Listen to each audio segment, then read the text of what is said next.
And welcome to Huntsville, Tennessee. I'm Corbin Carver. Alongside me tonight, I've got Parker Hall. Tonight, it's the Scott Highlanders versus your Fulton Falcons. Tonight, Coach Black looking for win number 100. Could this be it, Parker? It's a win and you're in situation, you feel like, for the Fulton Falcons in this region matchup.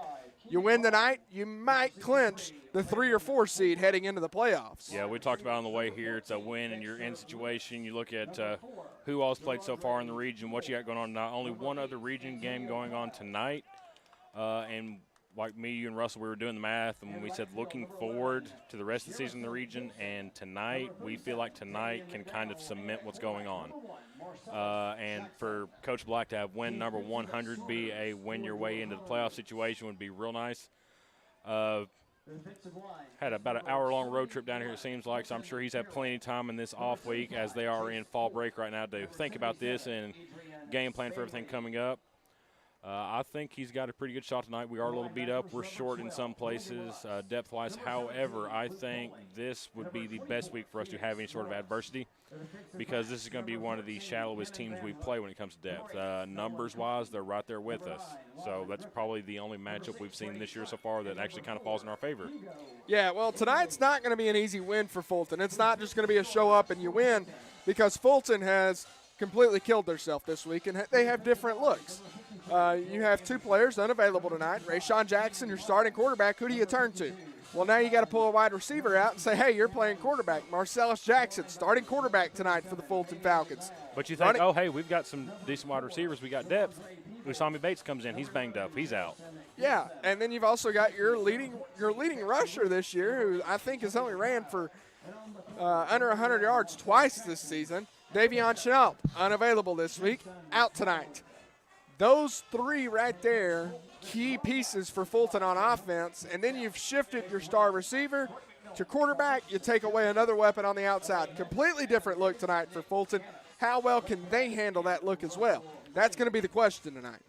Yeah, well, luckily, we mentioned Rayshawn not being here. That does take away a starting safety, but I don't think it's going to be as much of a make or break, missing him on defense.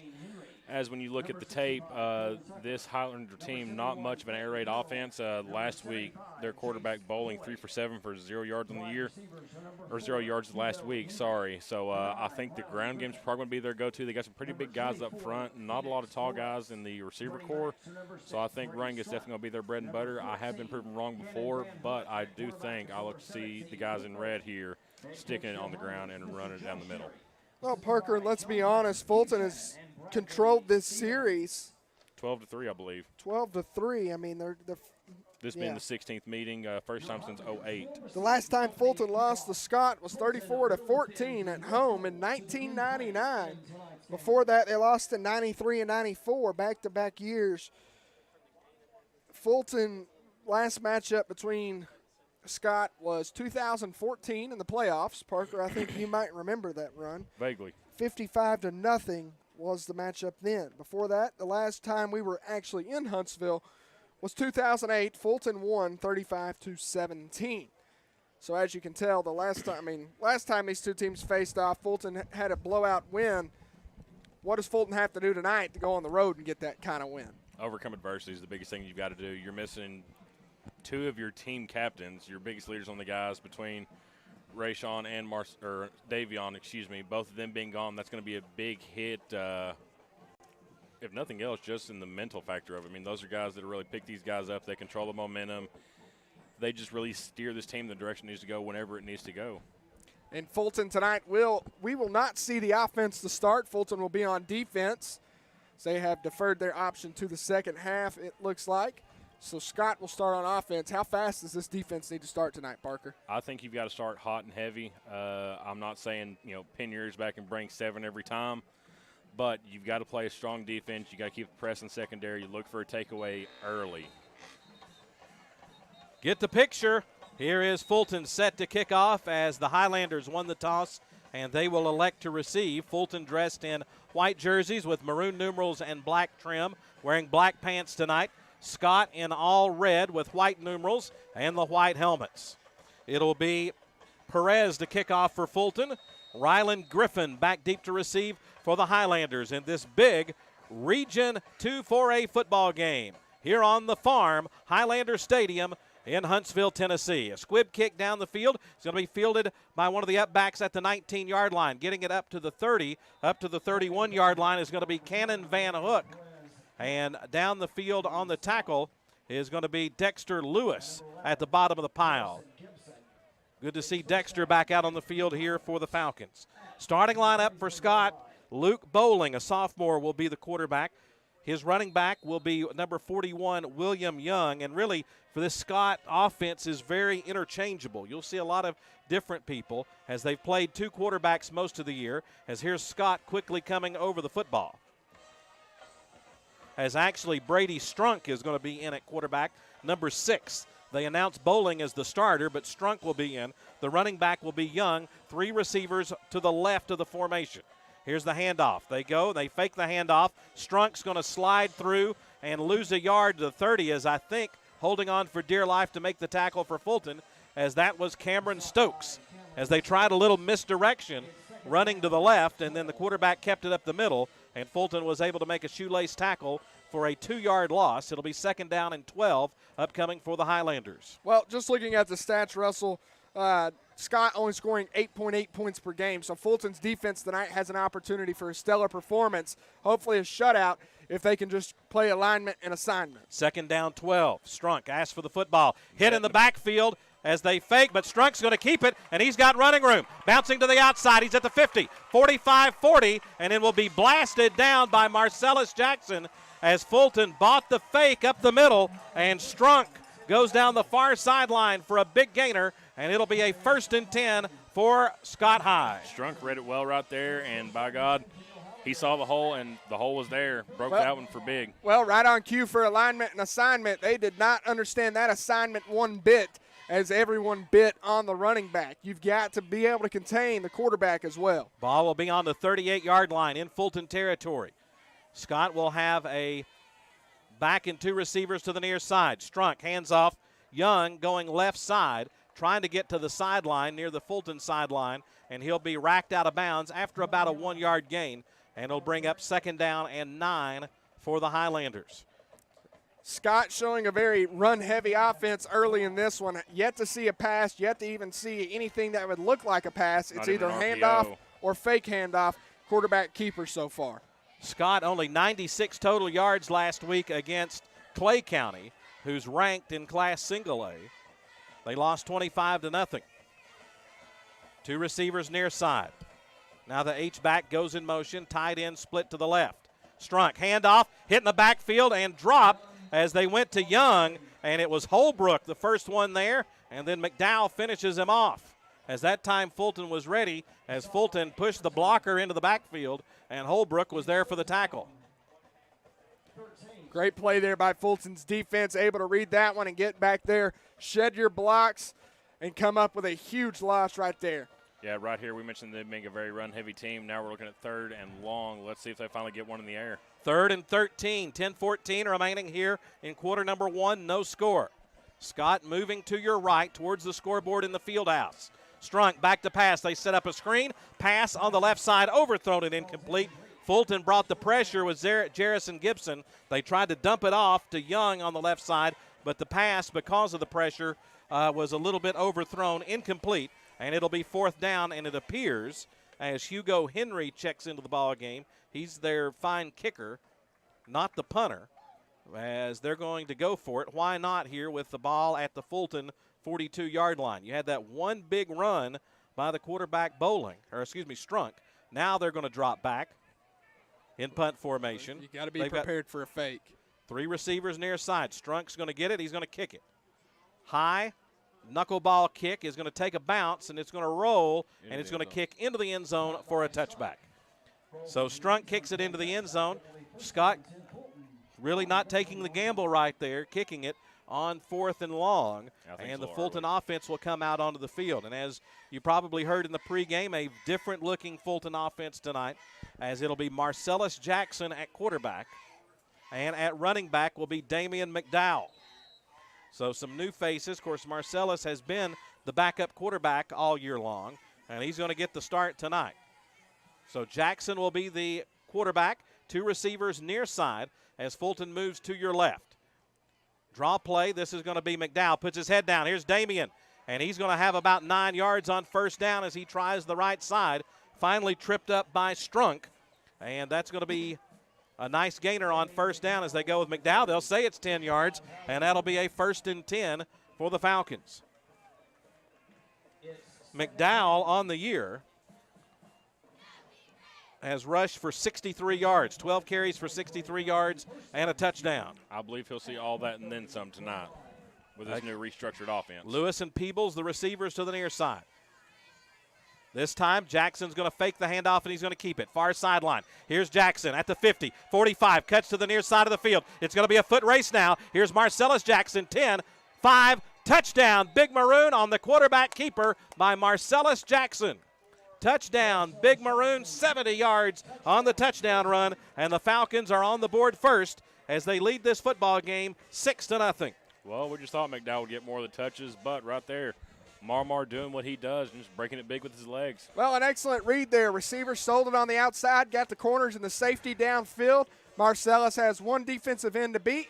He beats him because of his speed, cuts back over the middle of the field so those corners and safeties can't get to him, and then it's a foot race, and good luck catching that young man. Here's Perez to attempt the extra point. Marcellus Jackson is the holder. Asks for the football. Snap. The kick is up. And the kick is good. Timeout on the field. 9:13 remaining in quarter number 1. It's Fulton 7, Scott High nothing. We'll take a 60-second break and be back with more as you listen to Fulton football on WKCS Radio. There are many sounds in your day-to-day life. There are sounds that wake you up. Sounds that make you smile. Sounds that energize you.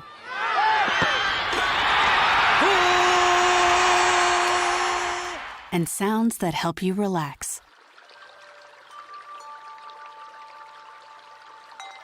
But there are some sounds that can alert you to danger and can help save lives.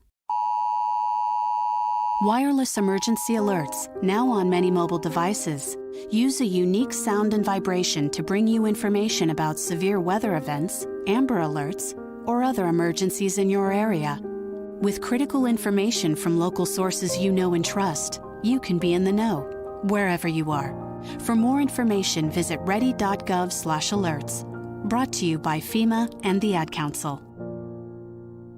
Touchdown run by Marcellus Jackson. Fulton on the board first. Here's the kickoff by Perez. It's going to be fielded at the 8-yard line. And a nice takedown at the 24, as that's going to be Keenan Vaughn with the tackle as Rylan Griffin on the return for Scott High. And that's where the Highlanders will take over first down and 10 yards to go. Keenan Vaughn Ears' pin met him like a brick wall. So Scott had that nice play on the misdirection. The Highlander head coach is Josh Terry. In his 4th year at Scott, a record of 13 wins and 23 losses. The Highlanders were 5-5 last year, trying to make their first playoff appearance since 2016. 3 receivers far side. They're going to set up a little lob pass on the near side. It's overthrown and incomplete as they were trying to get it to Young. Young suffered a knee injury, and this is only his 3rd game back for the Highlanders. But he's been a big part of their offense. Like we said, they were really bottled up last week against Clay County. But the thing to keep in mind against South Doyle earlier this year in their first region game, they only trailed South Doyle 14-10 at halftime. So they played South Doyle much better than Fulton did. 2nd down 10, and I think Fulton jumped, trying to get a jump on the snap. And if I'm Scott, I go hard count all night. Moves the ball up to the 30-yard line. Defensive front will be Vaughn, and Stokes. Any relation? Yes. One new face in the defensive lineup, Raymond Thomas, freshman for the Falcons in. Here's Strunk, going to keep it on that same play. He's going to have a first down and more down the far sideline, and he'll be upended by Ja Hayward as he gets it up to the 41-yard line. That'll move the chains again. Another Scott High 1st and 10. Strunk showing early, you've got to keep an eye on the ball. You've got to watch him. Most quarterbacks, when it comes that misdirection, they're quick to give it away. Not Strunk, he'll keep it. And not only that, it's one thing where Fulton usually they get fooled one time, and that's on them. The next time they end up actually being able to contain it. And right now, Fulton's defense just showing, hey, we're going to go straight for your running back and let your quarterback have it. Yeah, they're so wanting to blast the running back Young as soon as he gets the football. They lose contain as Strunk runs around the left side. Double twin set, 4 wide receivers set to go out for Scott. Fulton rushes 4. Pass center of the field. Pass is going to be complete. In traffic and then breaking through a tackle. Getting a first down and more into Fulton territory. Down to the 45-yard line. Pass is going to be complete as they go to Jonathan Lowe. And it will be a first down for the Highlanders. Nice pass by Strunk and a lot of traffic, and they're able to run and get a first down. Well, they're using Fulton's pressure against them right there. Fulton brings the house again. Able to get pressure on the quarterback, and he just lobs it right over the defense and finds the hole. Well, right now they're allowing that pressure to create separation in the secondary. 2nd time in Fulton territory. At the 45, 1st and 10. 3 receivers. Looks like they're going to try to run the tunnel on the inside. Pass is going to be complete, and getting loose for close to another first down is going to be Alton Whaley. As Fulton had pressure, I think they were wanting a hold off the edge, and they were able to dump it off to Whaley on the inside, and he rambles down the field to the 37-yard line. A nice gain as they'll mark it 2nd down and about 2 yards to go. Right there again, just breaking, contain. He gets to the outside, scrambling, trying to avoid the sack, and he finds a man open. And basically trying to use Fulton's aggressiveness against them right now, as that's what we see Scott High's game plan is. Coach Terry doing a great job dialing up these plays. Again, 4 receivers to go out, 2 on each side. The running back again is Young. The quarterback is Strunk. Fulton, 3 down linemen. Strunk back to pass, throws middle of the field. Pass is going to be incomplete as they tried to dump it off to Phoenix Norris. It went off Norris's hands and hit the official, or it might have been a ricochet catch. But the pass is incomplete, and it will be 3rd and 2 for the Highlanders. Scott County bringing in another lineman. 78 enters the game for Scott, so you see a little bit of a heavy formation right here. 3rd down, 2 yards to go. Fulton 7-0, leading, 6:40 remaining in the first quarter here on an unseasonably warm night here in Huntsville, Tennessee on the farm. Pistol set. There'll be a running back behind and a running back to the side. Handoff is going to go to Norris, and Norris is going to be stacked up, and he's going to lose a yard. They had that extra blocker out in front, but it didn't help as Cameron Stokes comes through and makes the tackle for a loss, and it'll be 4th down.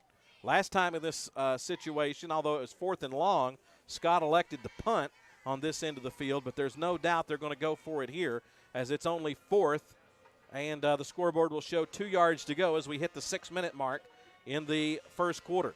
Yeah, they finally got some positive things going. Just roll with the momentum. I'll even go with another screen right here. If I'm Fulton, you got to be careful. 2 receivers to the left. They'll have a blocking back up front. They give to Norris, and he got no surge, and Norris has nowhere to go as the interior of the Fulton defensive line stands it up, and the Highlanders will be stopped short of the first down, and the Fulton offense will take over. A great stop right there by Fulton's front. Finally able to get some pressure, stalemate, stop him at the line of scrimmage and let him get nothing, and that is a turnover on downs for Scott. Yeah, the Scott offensive line just could not get a surge right there, and the Falcons able to get a stop. 1st and 10 for the Falcons at their own 37-yard line. Again, Marcellus Jackson in at quarterback. Damian McDowell, the running back. 3 receivers on the right side of the formation. Jackson's going to throw it far side, intended for Dexter Lewis, but the pass is overthrown and incomplete. Just too high. Well, Dexter Lewis finally back in the lineup for Fulton after missing a couple of weeks with his hand. And right there, going to him right away. And Jackson, you just got to get on top of the football. We've seen that several times this year out of Rayshon, getting under it and lofting it. You got to get on top of it and put that on a dart right to his chest. You can't just air mail it. You got to send it in there with a purpose. And that's the part of getting Marcellus comfortable at quarterback here. 2nd down, 10 yards to go. They're going to fake the pitch. Marcellus is going to keep it. Here's Marcellus in the secondary. Bounces off a tackle, bounces off another tackle, and will be spun down as he gets it down to the Scott High 35-yard line. Marcellus Jackson on the keeper. He faked the pitch, then ran up the middle, and it's a 1st down for Fulton. Well, the quarterback run seems to be working for both teams tonight. So far, Marcel's been the star of the show for Fulton, and the quarterback for Scott been the star of the show for them. Strunk. Was that what you're yeah, looking for? It's dark press box. It's hard to read. Oh, don't worry. I looked at the roster, and I thought I was missing part of it. 1st and 10 for the Falcons in Highlander territory. Jackson's going to look to throw, has all kinds of time. Now flush, steps up, throws, pass is going to be complete on a diving catch down to the 20-yard line. Dre Peebles coming back to the football to make the catch, but I hear whistles which would indicate a flag somewhere. Let's see. And sideline warning against Scott, apparently. Well, we learned against Bearden that anybody on the sideline can be penalized, even if you're a spectator. That's outside the box. Or an athletic director. But that is going to net a 1st down for Fulton down to the 20-yard line after the great diving catch by Peebles. 1st and 10. They give it to McDowell. Left side, makes a cut, cuts back center of the field, and will be hit down as he gets it inside the 10 down to about the 8-yard line. And McDowell on the carry gets up a little bit slow. Looks like he'll be okay as Damian McDowell carries for the Fulton 1st down. Now, you got to be tough tonight. There's a difference between being hurt and being injured, especially on a night like tonight. I mean, you're already thin in most areas. You don't really have much depth to go to, so you're going to get banged up tonight, but you got to be able to battle. 1st and goal for the Falcons, leading 7-0. 3 receivers near side on the short side of the field. Handoff. This is going to go to McDowell. Breaks through a tackle, puts his head down at the goal line, and carries into the end zone for a Falcon touchdown. Touchdown, Big Maroon, Damian McDowell from 7 yards out gets his 2nd touchdown of the year, and Fulton increases their lead to 13-0 with 4:03 remaining in the first quarter. Well, credit there to Scott for nearly getting him in the backfield, but McDowell just a tough runner to bring down, and he showed it right there.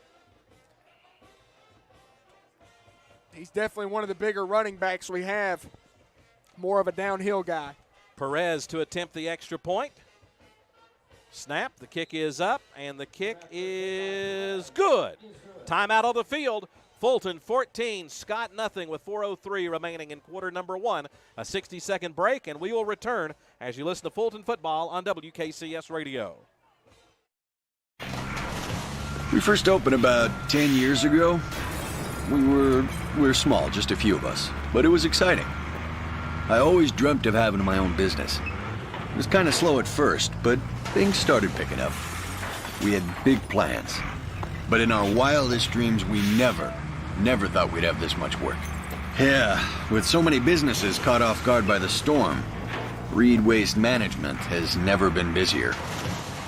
What will become of your business after a disaster? Nearly 2/3 of businesses aren't prepared for an emergency, and 40% of businesses that experience a disaster never recover. Make an emergency plan now, before it's too late. For a free online tool that helps you develop an emergency plan to keep your business up and running should disaster strike, visit ready.gov/business. Brought to you by the Federal Emergency Management Agency, the American Red Cross, and the Ad Council. At 2 possessions, they have 2 touchdowns in this game, and they lead the Highlanders of Scott by the score of 14-0. Perez set to kick it away. Griffin again back deep to receive for the Highlanders. Nice high long kick, going to drive Griffin back to the 6. Griffin's going to try the center of the field. Now he's going to cut right, and he's going to be tripped up and dropped, as it was Raymond Thomas, the first man there, that kind of got him off balance, and then he's finally finished off by Dexter Lewis along with Walter McNair. A couple of young players down the field making the tackle for Fulton. Yeah, Raymond Thomas, one of those I think you can probably look forward to seeing him in the next year or two, really making a big name for himself. Also, Vernon Anderson in on that tackle. So the ball will be spotted at the 20-yard line. 1st and 10.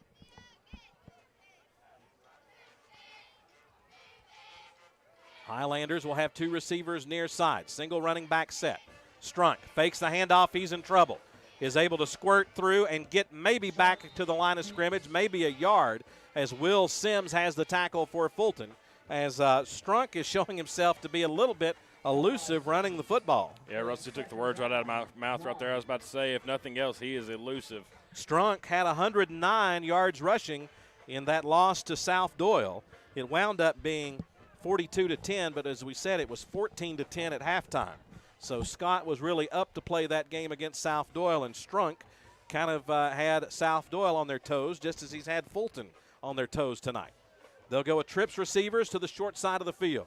Strunk gets the snap, steps up, hit as he throws, tries to throw center of the field, pass incomplete, intended for Griffin, as he was sandwiched by the Vaughns as he was throwing the football. Seth and Keenan. That's 2 pretty big pieces of bread right there. Pass is incomplete. It'll be 3rd and 9 for the Highlanders. Well, Fulton finally getting pressure on Strunk right now, trying to bottle him up. It took 2 possessions, but I think Fulton's starting to slowly figure things out. 3rd down, 9 yards to go. 3:07 remaining in the first quarter. Fulton leads this football game 14-0 on the road here in Huntsville. In a Region 2-4A football game. Fulton trying to ask for a timeout, as I don't think they had the right personnel. They set up a screen pass on the near side, incomplete, as right in the hip pocket of the intended receiver, William Young, was Dre Peebles. Dre just didn't see where the ball was, or he might have had an interception there. That was almost perfectly played. Yeah, well, Peebles and Thomas have both been right there in the same spot on that same play. It's about the 3rd time they've gone to it now. And each time that receiver gets knocked off his route, and Fulton's got a man right there, just isn't ready to make the play. And the call was a blitz. I think Peebles was supposed to go in on a blitz. He picks the backup out of the backfield on man coverage. And like you said, Russell, just not able to get his head turned around because he's going downhill with a full head of steam. Strunk will drop back in punt formation on 4th and 9. Peebles will be the punt returner. Left footer. Nice high end-over-end kick. Peebles is going to let it bounce, and he's going to pick up. He retreats to the 35. At the 40, 45, tries to get down the far sideline, and they'll sweep him down as he gets it into Scott territory at the 40-yard line. Clay County returned a punt, the first punt of the game, for a touchdown last week. So I know the Fulton special teams feels like they have an opportunity to make something happen, but that was a good punt by Strunk, forced Peebles to retreat, and that gave the Highlanders coverage team a chance to get down the field. But still, good field position for Fulton at the Highlander 40-yard line. Well, I think the first punt was a little deceiving. He tried to pooch it down the field and pin Fulton deep. And right there he shows, hey, I actually do have a leg. You might want to scoot back. Yeah. 1st and 10. As out of the shotgun will be Marcellus Jackson. Antonio Kyle, the wide receiver, to the near side. Jackson's going to keep it. Far side, cuts it up, and will be hit as he gets it inside the 35, down to about the 33, as Marcellus Jackson tries the right end. And it'll be a nice gain for the Falcons on 1st down. Yeah, and Fulton running that play to the short side of the field. Not much to work with over there, but Jackson manages to pick up a good 6. Fulton already with 142 yards of total offense on the game. 2nd down and 4 yards to go. 2 minutes remaining first quarter. Fulton up 14-0. 2 receivers near side, 1 to the far side as Will Sims is in at running back for the Falcons, and Will get his first carry. Here's Sims getting through. He'll have the 1st down and more. The ball comes loose, and let's see. And it looks like they're going to say it's down, and it will be a 1st down for the Falcons. Well, I saw a couple of white shirts underneath that pile anyways. I think Fulton, even if it was a fumble, would have fell on it. But you got to hold on to the football. You're getting your opportunity to run the football, and you can't manage to fumble it. Yeah, you know Coach Hump won't like that too much, as Sims getting his first opportunity as the Falcons a little thin at running back tonight. They'll go 2 receivers again near side. Scott with 3 hands on the ground up front to rush. They'll go Sims again. Right side, tries to make a cut. He's going to be blasted by about 4 red shirts right at the line of scrimmage. And absolutely no blocking there from Fulton. Scott came through full head of steam and met Sims in the backfield. The defensive tackle, Adrian Stanley, at the bottom of the pile. And with 1:12 remaining here in the first quarter, Fulton leading 14-0. Coach Rob Black is going to ask for a timeout. And guys, this is a challenge for the Falcons as you're playing so many new people on offense and also new people and some in different positions. Well, Russell, I mean, like I was mentioning, you're finally getting your opportunity to run the football. That's a moment where you've got to take pride and hold on to that ball because you don't know. You don't know. You might get the carries next week. You just don't know in this day and age. So Fulton's got to take advantage of that, and we're a little short staffed. Yeah, and that's something Fulton needs to know. It comes with the territory. If you come in and playing football at Fulton, you've got to know coming in right from the hit, it's next man up football.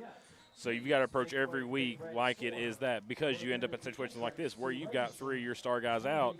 All of a sudden that freshman starter on scout team, special teams, he's one of your starting running backs, or he's your go-to guy at the X position at receiver. Yeah, and you never know. I've been in a situation my freshman year, actually, we were short-staffed on the kickoff return. Well, guess what? Sometimes the coach is going to grab who's ever near him. I got grabbed and tossed out against West that night. You just never know. So Fulton's got to be mentally prepared for this situation. Well, the bad news for Fulton is it appears that McDowell, who's the starting running back, is over there on the bench wrapped up. He's been nursing a bad shoulder, and it looks like it's got back into place. We'll see if Jackson Powell down on the sideline can get us an update here in just a moment. 2nd down, 10. Jackson's going to throw it after the timeout. He's going to be hit and blasted. No protection. Sacked. Coming through on the sack for Scott County. And we're going to 3rd and probably 16, 17. William Russ with the sack for the Highlanders. A big loss as the ball will be marked back to the 36-yard line. And it's going to be 3rd down and 18 yards to go. Under a minute remaining here in quarter number 1. Fulton leading 14-0. 3 receivers near side for Fulton. Jackson drops back, now delays, is going to run. Makes a cut and bounces out of a tackle down the far sideline, runs over another man, and will finally be slung down by Van Hook as he gets it down to the 25-yard line. It'll be 4th down. 4th down and about 7 for the Falcons with 24.5 seconds remaining here in the quarter, and Fulton will not have to snap it as they will chop the clock back in play. So the Falcons will lead 14-0 at the end of 1 quarter, and they'll have a little extra time here to talk about this big 4th down play that is upcoming. So the Falcons very short-handed tonight, but they have responded well through 1 quarter here at Highlander Stadium in Huntsville, Tennessee. Your score, Fulton 14, Scott High nothing. A 60-second break, and we'll be back with quarter number 2 as you listen to Fulton football on WKCS Radio. When I grow up, I want to be a new pair of blue jeans. When I grow up, I want to be a kid's first computer. When I grow up, I want to be a glass countertop in a new home. When I grow up, I want to be a kid's best birthday present. When I grow up, I want to be a football stadium. When I grow up, I want to be a warm fleece on a cold day. When I grow up, I want to be a fancy backsplash. I want to be a bike that races around the country. When I grow up, I want to be a bench on a forest trail. I want to be a rocking chair on a sunny porch. I want to be a skyscraper. I want to be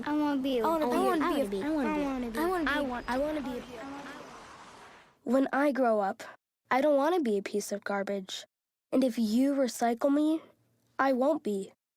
Give your garbage another life. Recycle. Learn how at iwanttoberecycled.org. A public service advertisement brought to you by Keep America Beautiful and the Ad Council. Underway, Russell Mays along with Corbin Carver, Parker Hall, and also down on the sideline tonight, Jackson Powell, as Steve Diggs was not able to be with us. Our technical director here in the booth is none other than Nicholas Slagle. Winslow Borovich on the camera tonight, along with Scott Weisgarber. And most importantly, back in the WKCS studios, we have Robert Sheffield. Man behind the curtain. Who makes it happen. Jerrison Gibson will be the running back now for the Falcons here as they face 4th and 7 after the timeout. Here's Jackson, back to pass, middle of the field, in and out of the hands of the intended receiver. It was Antonio Kyle. He was open, could not haul it in. Pass is incomplete, and the Highlander defense gets a big stop. Got to have softer hands. Got to have it. You know, 4th and long, got to have it. The open middle field, I know sometimes heads are flying around there. You don't know what's coming at you. Safety coming downhill from over top, but you just got to hold on to it, hit the ground, pick up the first down. Instead, Fulton turns it over on downs, and you give Scott the ball back. So a big missed opportunity there by Fulton. Leading 14-0, Highlanders will get the football back at their own 25-yard line. Strunk is back at quarterback, as now they're going to split Young out for a moment as a slot receiver. Now they bring him back to run. 3 receivers far side. Hit as he throws. On the screen, pass is going to be complete. And with some running room in front, that is going to be Rylan Griffin. And I tell you what, give Strunk. He was blasted by Seth Vaughn, but he was able to throw the screen pass complete. And it will be a first down for the Highlanders up to the 38-yard line. Yeah, he stood back there and took it, and what a hit it was, but it paid off in dividends. You know, you got to give a quarterback that's going to take a lick credit. And right there, Strunk takes the lick, but he finds the receiver right as he takes the lick. So credit to that young man right there making a good quarterback decision. Yeah, Scott has been switching quarterbacks just to try to get something going, and I think Strunk's the man tonight. Tight end in motion. They hand off nothing. As they hand off right side to Young, and that time he was blasted. I think they have to do that just to keep the Fulton defense honest. And when Fulton brings that pressure, they blast the running back. Well, right there was just Seth Vaughn, man on man. He beats his man, and he's in the backfield and says, hello, nice to meet you on that one, dropping him for a 4-yard loss. Fulton, defensively, you've just got to be more consistent tonight. The defense has showed a little bit of inconsistency, and you can't have that, especially in a region game. Especially this late in the year. Yeah, this late in the year, a defense that's played great all year. Loss of 4, 2nd and 14. Strunk, again, pressure on screen near side. And making the tackle is going to be Bill Anderson as they pass complete to the near side to Phoenix Norris. And Bill kind of got him by the back of the neck and held on, and there was no flag thrown. Well, I think you're supposed to reach down in there in order for it to be a horse collar, and he didn't do it there. And it looked worse than it was. Placement-wise, he's on the back side of the neck, top side of those shoulder pads, just trying to hold on, and that's a good no call there. So it is a loss on the play. It'll be 3rd and 20 as the football will be spotted at the Scott 29-yard line. Young, the running back, to the right of the quarterback, Strunk. They'll go with 3 receivers on the far side. Fulton to rush 3. Strunk. Pressure, is able to slip through, breaks through another tackle, now cuts back to the near side. Strunk is going to be hit. A nice form tackle by Marcellus Jackson. Has a little bit of quarterback on quarterback aggression there, as running around with the football was Strunk. And he was in trouble when he ran right and he cut back left and almost had a running lane. And Jackson makes the tackle for no gain. Well, it's 0 net yards for about 20, 30 yards. Yeah, but a great running. play by Strunk. I tell you what, I've been really impressed with his effort tonight. Well, and for him to cut back to the near side of the field, everybody's on the far side with their receivers and everything. If he breaks through the first line of defense, he's there. Strunk to punt it away. High snap, is able to get it off. High kick. Peebles is going to let it bounce, and it's going to roll. And it's going to be picked up by the Highlanders at about the 33-yard line. Another nice punt and roll by Strunk, who averaged 33.2 yards per punt last week against Clay County. And he's taken a couple of beatings in this game. He's been hit hard and was able to get a good punt off. So the Fulton offense, who went for it on 4th down last time and had an incomplete pass, will come back out on the field. Will Sims will be the running back. Marcellus Jackson, the quarterback.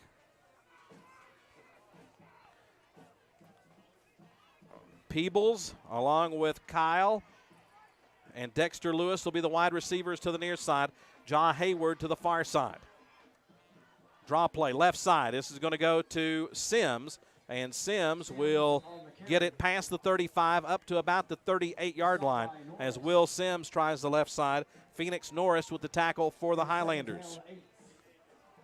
Going to be second down, and it looks like a gain of 3, second down 7, as we have 8:37 remaining here in the first half. Fulton leading 14-0 on the road at Scott County. One thing I've noticed from Fulton's offense is they like the short side of the field tonight. Again, 3 receivers near side of the field. Jackson fakes the handoff, slips through the first line of defenders, breaks through a tackle, down the far sideline, 40. Down the far sideline still, 30, 25, and will break through another tackle somehow. Let's see, did he step out of bounds? No, sir. Touchdown. Big Maroon somehow tight-roping the far sideline. I don't know how he did it as he broke through a tackle at about the 12-yard line, as Van Hook had him, almost spun him down, but somehow he broke through the tackle and goes into the end zone for the touchdown. Oh, my goodness, what a run by Marcellus Jackson, as that's going to be, I believe, 64 yards on the touchdown run. I'll tell you what, I'd love to see the view from that sideline right there. I want to know what that ref saw, because like we saw from over here, he had to have been on a tightrope. How did he do it? I think there's just a little bit more room on that far sideline than what we think, Russell. We're not used to sitting at field level. Yeah. And here is the extra point by Perez. Splits the uprights, and Fulton increases the lead to 21-0 on another touchdown run by Marcellus Jackson. As Jackson, before that play, 5 carries for 107 yards. How about 6 carries for 171 yards here in the first half so far? Fulton leads 21-0, a 60-second break, and we'll be back as you listen to Fulton football on WKCS Radio. More and more these days, it feels like sports are losing out to hype. Who dissed who? Who signed the fattest contract? Who got busted for cheating? Lost 2 is the unique capacity sports have to inspire us, to unite us. Well, great news, sports fans. Sports are still being played for the right reasons. They're still as entertaining as they are character building. You just have to know where to find it. And you only have to look as far as your local Tennessee high school.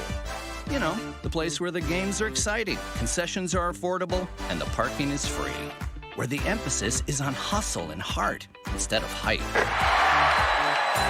If you prefer real, honest-to-goodness sport played for all the right reasons, you'll find it at your hometown high school. High school sports. Games are being played this weekend at a Tennessee high school near you. Okay, everybody, who's in? This message presented by the Tennessee Secondary School Athletic Association and the Tennessee Interscholastic Athletic Administrators Association. Leads 21-0 after the impressive touchdown run by Marcellus Jackson. Here's Perez to kick it away. Punches it down the field. It's going to be fielded right on the 20-yard line. Breaking through a tackle and a big hit by Peebles. And Scott gets it up to about the 30-yard line, and that's where they'll have it first down and 10 yards to go. Well, as air traffic controller Steve McCroskey said in the movie Airplane, it's coming right at us. And what is it? The rain.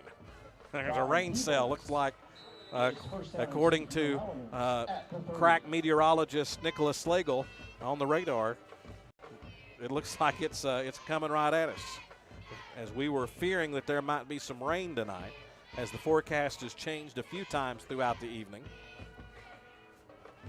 He may be able to get that radar up on the screen so you can see that it's the situation. Maybe we can make it to halftime. Strunk turns around. There was nobody there. Pulls it down. Breaks through a tackle. Breaks through another tackle. Here's Strunk with the football and finally will be upended by Dre Peebles as he gets it back to the 30-yard line. Strunk turned around. The running back wasn't there.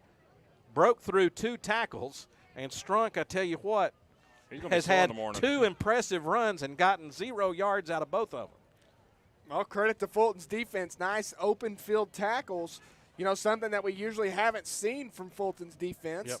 Yep. But Fulton has had a hard time this season bottling quarterbacks up in the backfield, and it continues to show right now. He only had 10 carries for 29 yards last week. Handoff, the running back coming through. That is going to be Norris. And Norris will lumber up to about the 33-yard line as they just give the quick hitter to Norris up the middle. And it will bring up 3rd down and 7 yards to go with 7 minutes remaining in the first half, and Fulton leading 21-0. It's 3rd down, 8. Strunk 5 carries for 40 yards in the game so far. But it feels like he's had a whole lot more. Well, he's been the offense, you feel like, tonight. They're not able to do much else outside of him. Well, even when he can do something, it doesn't go for much because Fulton's tackling him. 3rd and 7, double twin set. They hand off Norris, and he's going to be blasted. That one just Cameron Stokes, the first man there. The one that finished him off was Landon Holbrook. Yeah, Holbrook and Stokes were out there both right at the mesh point. That one just never had a chance.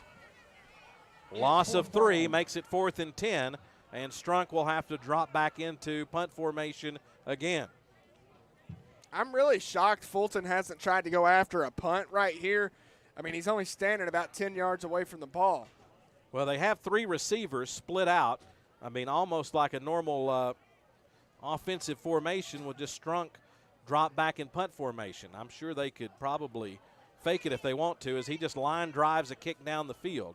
And it's going to die after a nice roll down at the 37-yard line.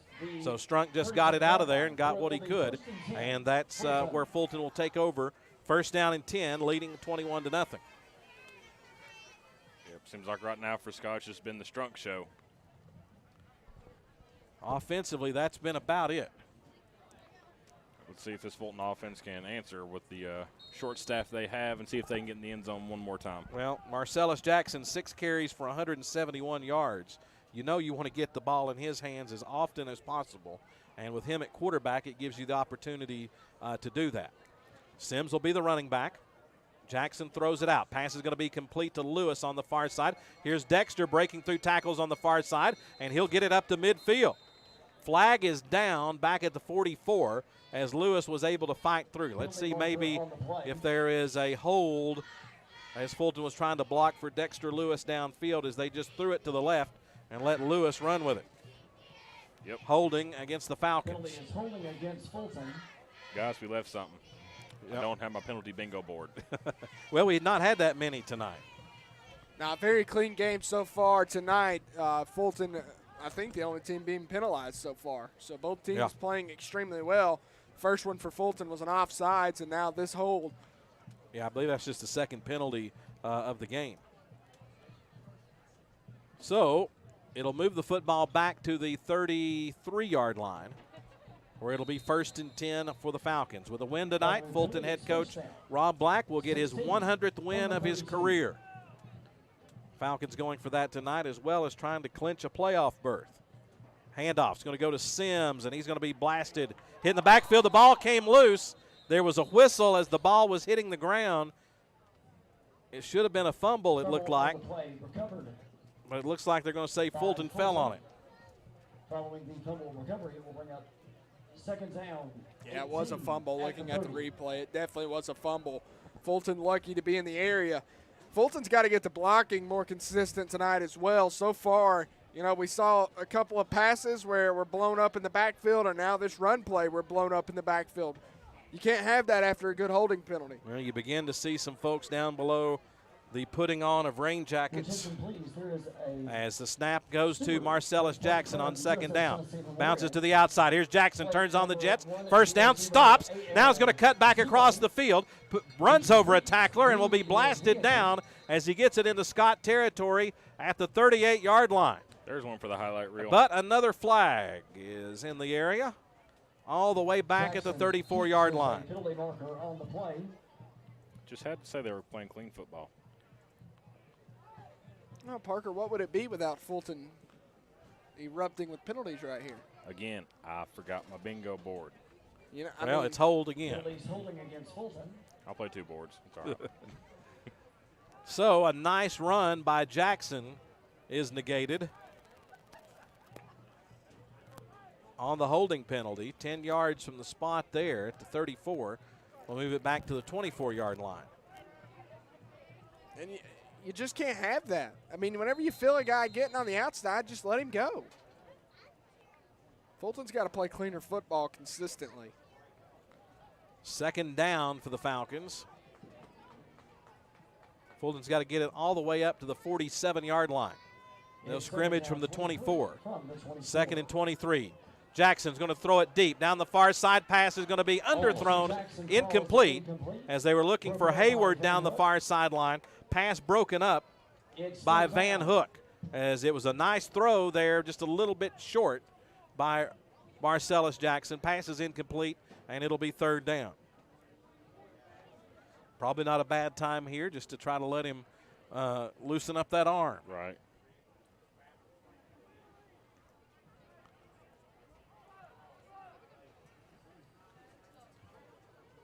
And you got to give credit to Jackson. He's thrown in this situation this week where he's switched to a quarterback, not taking probably many reps throughout the season except in a wildcat formation. Third and 23. 3 receivers on the right side of the formation for Fulton, set to go down the field. Jackson's going to look that way. Pump and go. Is going to throw opposite side. Looking for Hayward, who can't hold on to it. Would have been a first down. Just couldn't hold on to it as he leaped up to try to make the catch. Pass is incomplete, and it'll be fourth down. Well, that's twice tonight we've seen it on a huge down where Fulton needs to try and convert, and your receivers just drop it. I mean, it's not like it was tough coverage either. I mean, he was underneath him, and he had it. Yeah, he's trying to make a move back on the football. It's somewhat of a tough catch, I will say that, but whenever it hits your hands, you've got to catch it. I'm sure every coach on that sideline will tell you the same thing. Did it hit your hands? Catch it. Perez on fourth down will come into the game to punt it away. Fulton does not have the right personnel out there, and a timeout is going to be asked for. So a little bit of confusion here. Fulton leading 21-0 with 4:01 remaining here in the first half on the road at Scott High School. As we said, it's been fall break week for the Falcons after a bye week last week, so you've got a little bit of rust that you're trying to work through as well. Then you add the injury situation to that. The Falcons quite a bit shorthanded tonight here at Scott High. And I think we're just about to take a look at the weather map and the radar here. We should give Nicholas the microphone to have him explain what it is that we're seeing. Just hand him the crowd mic. But basically, the storm's coming right at us. You can see that the arrow's right on where we are at Scott High School here in Huntsville, Tennessee. Oh, look at that. Look at that. We finally have the telestrator. Hey. Well, we don't have a telestrator for the field, but we have a weather map telestrator. Here's Perez to punt it away. Pulls down and corks a nice punt. That's going to be fielded and fair caught at the 42-yard line by Rylan Griffin. So a good job by Perez on the punt. So looks like maybe by halftime we might be dealing with some weather here. Momentous occasion here. We finally get a telestrator, and Corbin is not the first one to use it. Little sideline update here on McDowell. He is actually out for the rest of the game with a fractured collarbone. Well, that's not certainly not good for the Falcons. Yeah, he's devastated about it. Yeah, and gets his first start tonight for the Falcons at running back. He's been fighting through some injuries, and then all of a sudden is out. Scott will take over 1st and 10. Strunk will be in the shotgun with the running back Young. 2 receivers to the left, 2 to the right, and Scott will ask for a timeout just as the snap came back there. And Coach Terry will talk to his offense. As we said, Coach Terry, in his 4th year as head coach of the Highlanders, a record of 13 wins and 23 losses. Scott celebrating their 50th year. They opened in 1971, so they are celebrating their 50th year as a high school. All time, the Highlanders 208 wins, 301 losses, and 1 tie.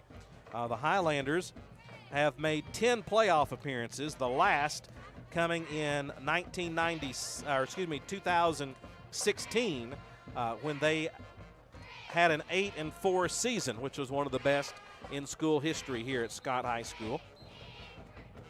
The 16th meeting between the Falcons and the Highlanders. The first time we've been here since 2008. The first meeting since the first round of the playoffs in 2014. Fulton won that game 55-0. The Falcons have won 10 in a row over the Highlanders and 12-3 overall. 1st and 10 after the timeout. Fulton set to rush 3 with their hands on the ground. Strunk hands off to Young up the middle, and nothing there. Jarrison Gibson up to make the tackle for the Fulton Falcons, along with Cameron Stokes again. Loss of 2 will bring up 2nd down, 12 yards to go. 3:34 remaining here in the first half. Fulton leading 21-0 on the road, trying to get win number 5 on the year and trying to get their 2nd region win of the year, which would put them in great position to make the playoffs. Speaking of playoffs, Nicholas also able to live stream some things. Double twin set. Strunk back to pass. It's going to be complete center of the field, but Fulton is able to corral the receiver as he was cutting back, trying to set up the screen. Again, it was Griffin, and Fulton was able to sniff it out. Strunk was able to get the pass off in time, but the Fulton defense was able to cover it. And it'll be 3rd and 14 upcoming for Scott High.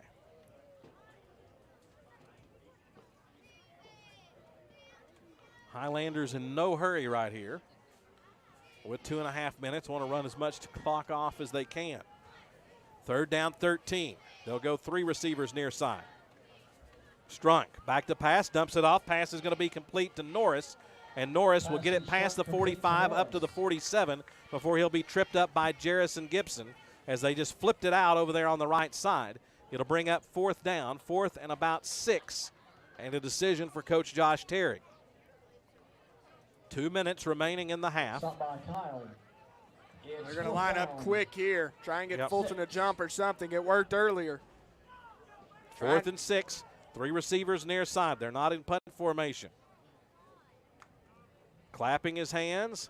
Trying the hard count. Now they look over to the sideline. They still have 10 seconds on the play clock here to play with. And I can hear Coach Harbison yelling, "Don't jump."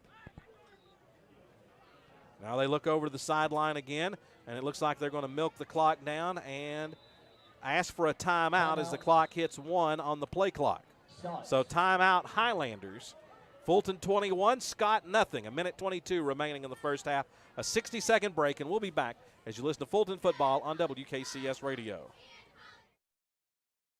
There are many sounds in your day-to-day life. There are sounds that wake you up. Sounds that make you smile.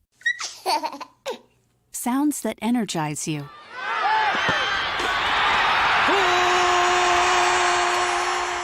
And sounds that help you relax. But there are some sounds that can alert you to danger and can help save lives. Wireless emergency alerts, now on many mobile devices, use a unique sound and vibration to bring you information about severe weather events, Amber Alerts, or other emergencies in your area. With critical information from local sources you know and trust, you can be in the know, wherever you are. For more information, visit ready.gov/alerts. Brought to you by FEMA and the Ad Council. Highlanders will punt it away. We have a collision as the Scott blockers crashed into the punter.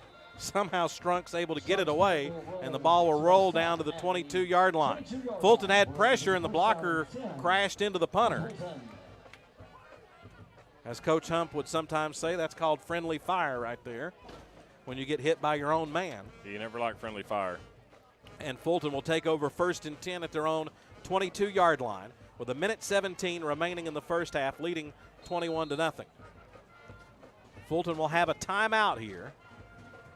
And when you have a new quarterback, this is a tough situation right here, having to go into. Van Hook had about a half step on him on that one. Well, and if Fulton's trying to score right here, they're going to have to get in a little bit of a hurry. You know, it'd be nice to punch it in right before half and then get it again and put the mercy rule on straight out of half. 2nd down, 6. Under a minute remaining. Sims gets adjusted at running back. Same formation, same lineup. They fake the handoff. Jackson's going to keep it. Goes left side, cuts back center of the field, runs over a tackle, is going to have a first down as he gets it past the 34-yard line. So that'll stop the clock with 34.7 seconds remaining on the run by Marcellus Jackson. Strunk with the tackle as they'll get ready to start the clock as they set the chains. Actually, they've already started it. Precious seconds running off the clock. 25 seconds left. Marcellus Jackson, the quarterback. Drops back, looks to throw. Is going to set up to try to throw it deep. Now flushed, runs near side.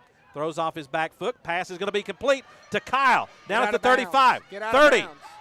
Breaking through tackles and will get a first down to about the 11-yard line with 6.5 seconds left. And Fulton will be forced to burn a tire last time out as Kyle, wide open down the near sideline, broke through a couple of tackles. Good job by Marcellus Jackson to keep the play alive with his feet and see Kyle open on the near sideline. And Fulton will have it 1st and 10 at the 11-yard line with 6.5 seconds remaining in the half.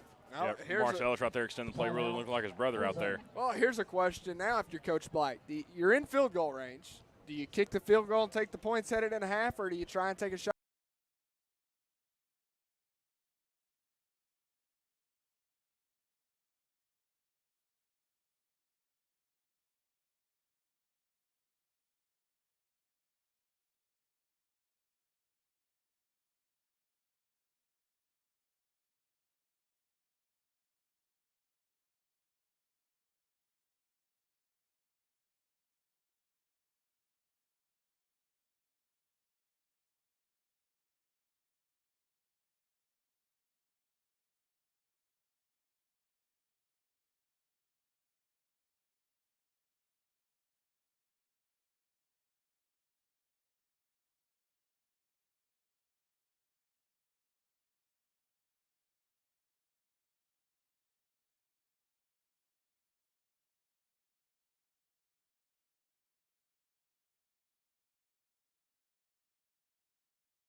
Andre Peebles, 3 for 30.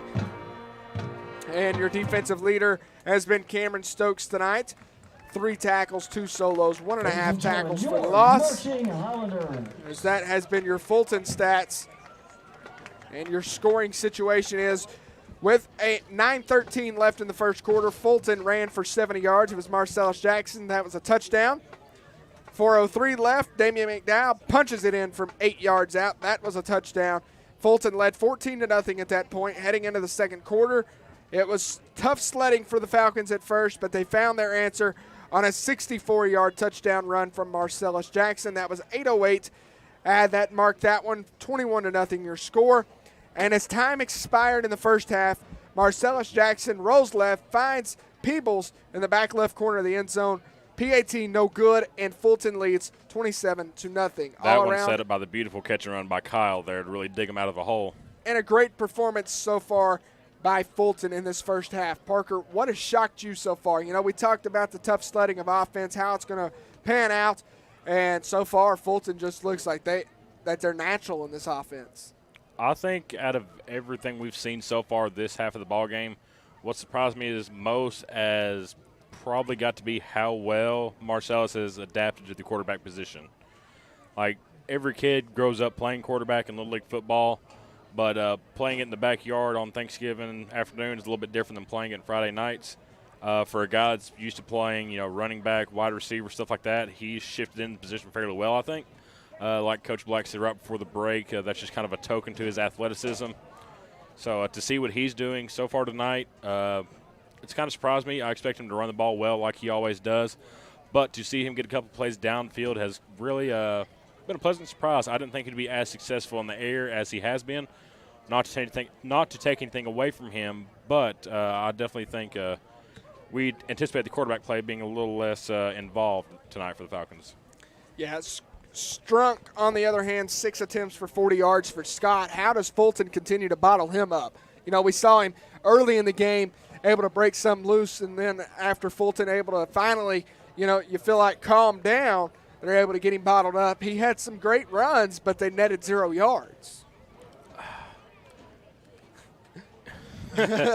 Tough question. It's a tough question, but it's not really tough. Of course, the thing is just keep contained, but the thing is, in order for Fulton to keep contained, you're pretty much going to have to tell your defensive lineman, hey, let off the gas a little bit. Because what's happening is they're getting so much penetration in there, and they're just getting back to the quarterback. That's the problem. Everybody's getting through, so all he's got to do is a little sidestep or a little spin move, and all of a sudden he's back into an open pocket. It's not that the protection's not there for him. It's just Fulton is really performing on the defensive front, and that's kind of what's giving him a second win is if he's allowed to weather that first storm. Once he gets past that first wave, he's got room to work. Yeah, and now for some halftime scores around the county, Pigeon Forge leading Austin East 7-6. Cleveland up on Bearden 10-6. They led 10-0 at one point. West up on Cott County 56-7. Farragut leads Bradley Central, looking to spoil a perfect season. Farragut's got to be the best losing record team, you feel like, 14-7 over Bradley Central right now. It's been Farragut all year long. First there for a while, they were the best 0-2 team. They were the best 0-3 team. They were the best 2-win team. Yeah, I mean, for them to be under 500 right now, trying to hit the 500 mark. Fulton will play them next week, trying to hit the 500 mark tonight. And what a win that would be against Bradley Central, who's 7-0 this season. You look at the top of your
The following is made possible by Dad. Why was the basketball court all wet? Because the players kept dribbling all over it. The dad joke. Corny, grown-worthy, but also one of the simplest ways to share a moment with your kids. Why do you have to be careful when it's raining cats and dogs? Because you might step in a poodle. And kids that spend more time with their dads grow up to be smarter, more successful. Can I tell you a cat joke? Just kidding. And, with any luck, funnier adults. Why didn't the skeleton go to the dance? Because he didn't have any body to go with. Dad jokes rule. So take a moment to make a moment and give your kid a laugh. It's as easy as going to fatherhood.gov. Brought to you by the U.S. Department of Health and Human Services and the Ad Council. That's really funny.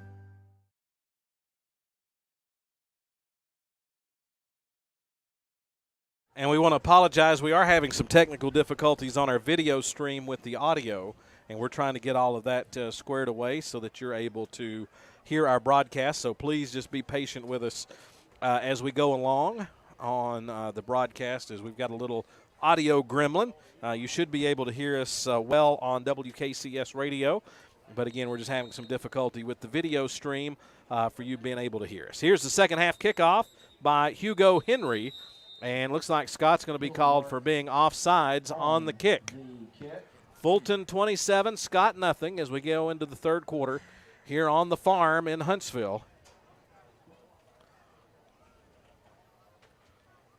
And they have T-shirts made up that say the farm athletics. We need some shirts. As Robert Sheffield plays Tim McGraw on the farm. Back on the farm. Yeah.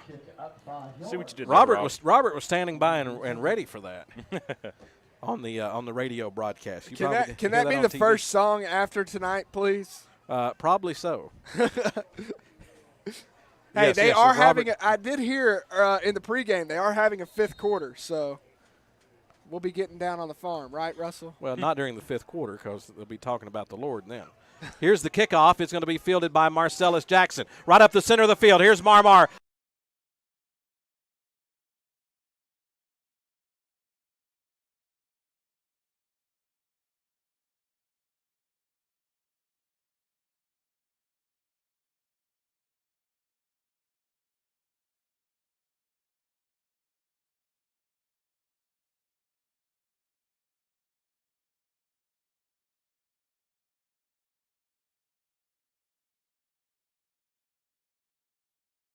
So the extra point would make it. Yeah, the extra point would make it 30. Hey, numbers are hard. Numbers are hard. 3, and it looks like the Falcons are going to go for 2 here to try to get the mercy rule in place. As Fulton's going to go in a wildcat formation with Dre Peebles. So Dre will be the quarterback in the wildcat on the 2-point conversion after the kickoff for a touchdown by Marcellus Jackson. Here's the snap. Peebles going to run left. Needs a block. Bounces it to the outside. Gets to the corner and will go into the end zone for the 2-point conversion. Dre Peebles out of the Wildcat gets the 2-pointer, and the Falcons return the opening kickoff by Marcellus Jackson. What a night he's had.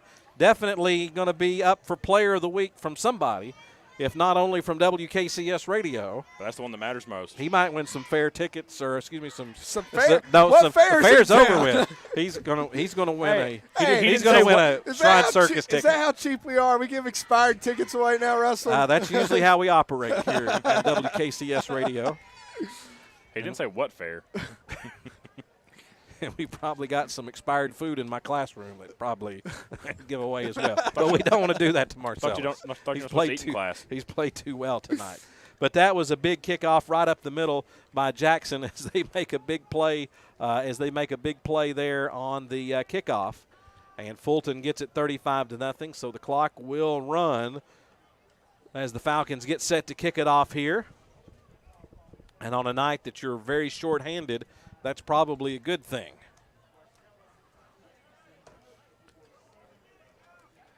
As Perez will get set to kick it away for the Falcons.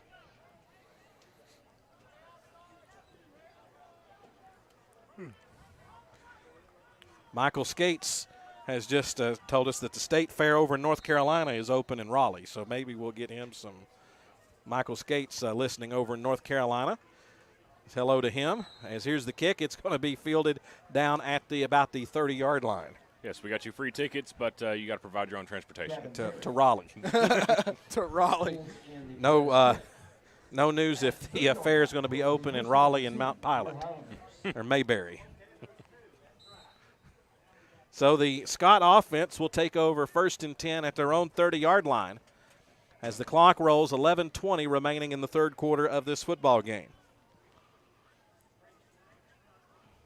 Want to give a shout out here, Gage Seymour tweeting at us. He's watching tonight, former Fulton Falcon. Parker, I think you might know him.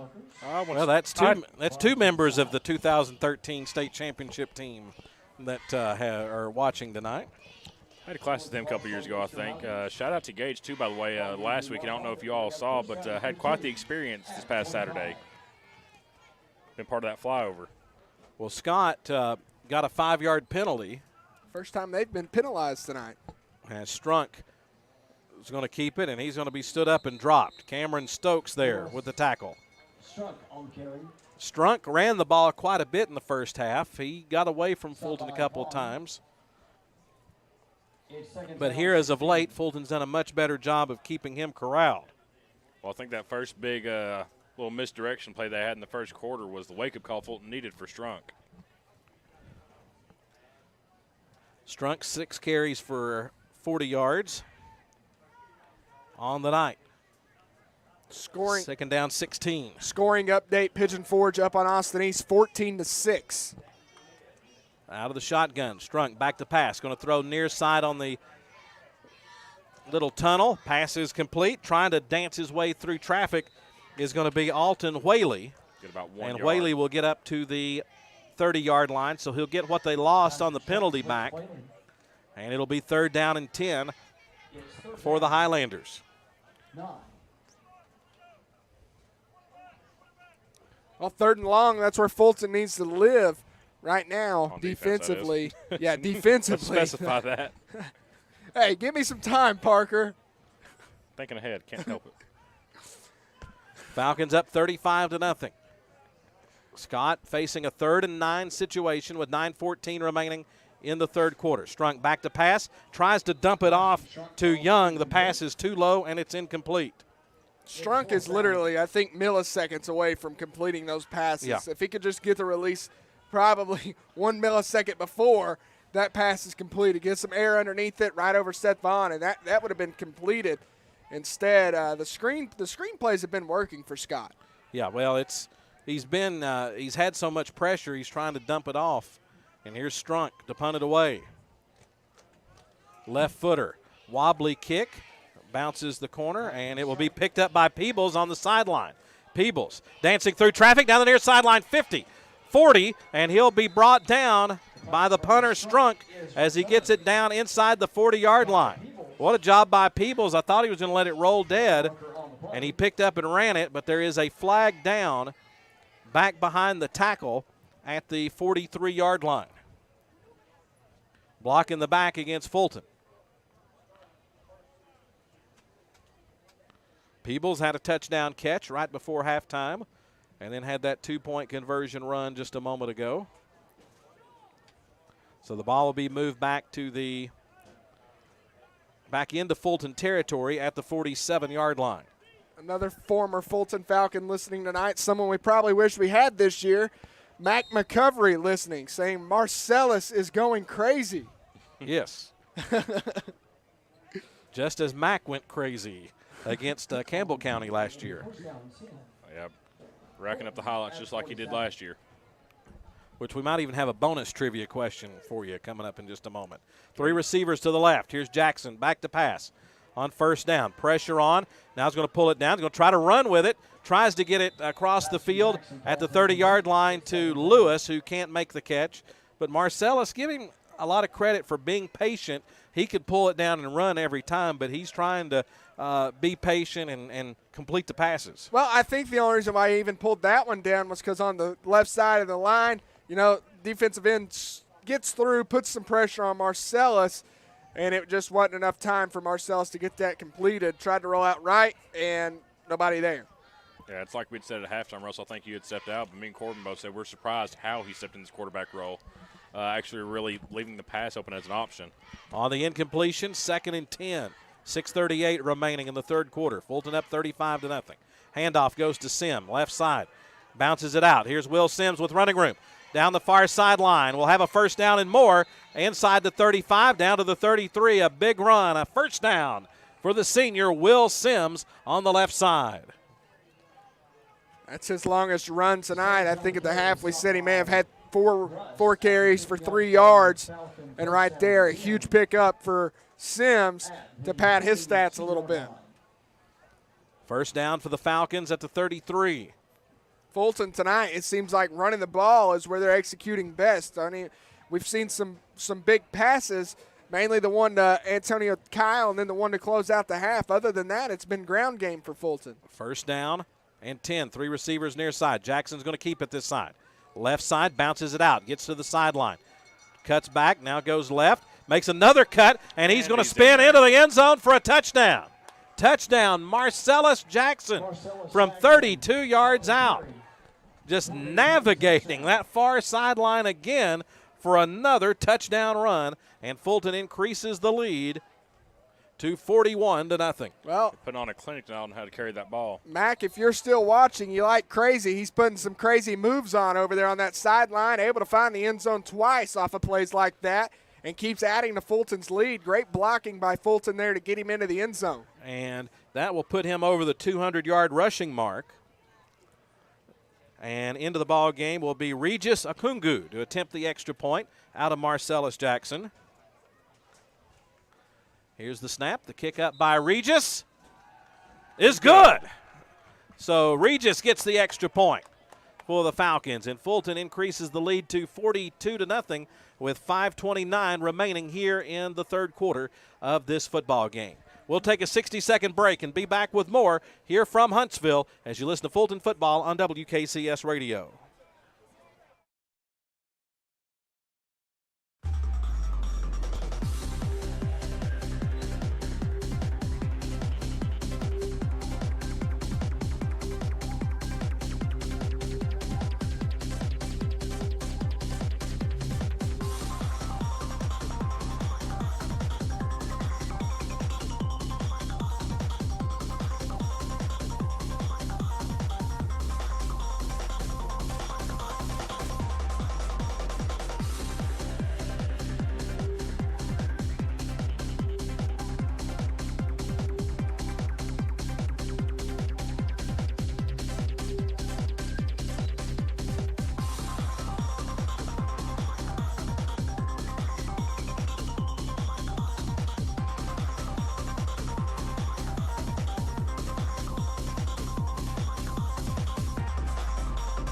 Kick bounding down the field, recovered by Scott, and they'll carry it up to the 35-yard line. So Marcellus Jackson, 8 carries, 211 yards, 3 touchdowns. The first Fulton running back to go over the 200-yard rushing mark in a game since none other than Mac McCovery against Campbell County last year. Who we now know is listening or watching. Mac had 209 yards. Yeah, Mac went crazy that night, I think. Yep. As the rain begins to fall, as we see the umbrellas across the way begin to open up. I think we need to get Chris a WKCS umbrella. We'll get right on that. I gave him Jackson, we hear you, but we don't. You're cutting in and out. Back to pass. Here's Strunk. Rolling, going to throw it deep middle of the field. You got a man open. Pass is complete, and Kyle will hit him down for the first down at the 48-yard line. As popping open in the middle of the field was Phoenix Norris. Strunk threw across his body, made a good throw, and Norris makes the catch for the first down. Yeah, probably his biggest play in the air tonight, but you can see Strunk, he is feeling every hit he takes. Yeah, I was about to say, Parker, and Strunk on that one took a massive blow from Keenan Vaughn. Yeah, he popped up, but you can tell he's hobbling a little bit. First and 10 for the Highlanders at their own 47-yard line.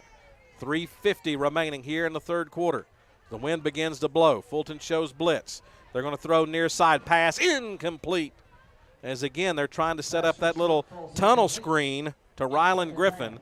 And that time Fulton brought enough pressure to deflect it away incomplete. It's like every time it's almost there. So like Corbin said during the break, he's just a hair away from connecting on those.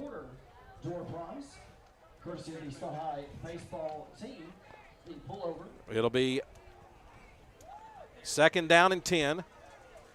As now it begins to rain a little bit harder, and Fulton jumps off sides.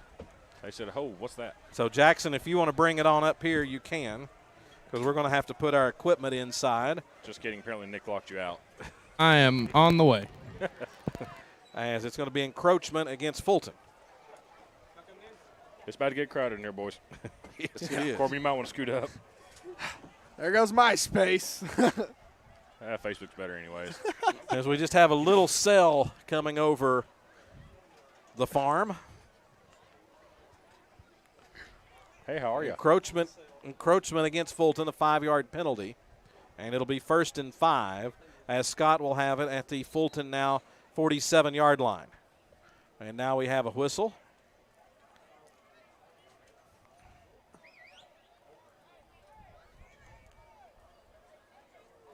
And a lot of discussion across the way.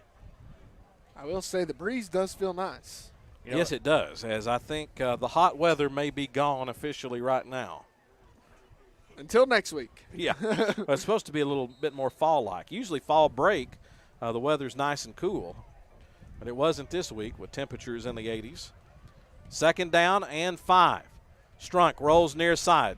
Looks, off his back foot, throws, got a man down there, pass incomplete. It was right there. Griffin tried to make the catch down at the 17 as the coverage was from Peebles. Pass is incomplete. So as close as we are to the state line, could we consider this cold Kentucky rain? Yes. A little bit of Elvis. Are we still good on the audio? We're getting another report that we're having difficulty. That fancy way of saying Gremlins hampering us here at the farm, as now we have to close the windows. It begins to rain in on us. 3rd down and 5. Strunk fakes the handoff. He's going to keep it, and he's going to be cut down for a loss back to the 50. Will Sims along with Keenan Vaughn on the tackle for the Falcons. In the downpour. 50 seconds remaining in the 3rd quarter. 42-0 is the score. As it's raining and pouring here in Huntsville, Tennessee.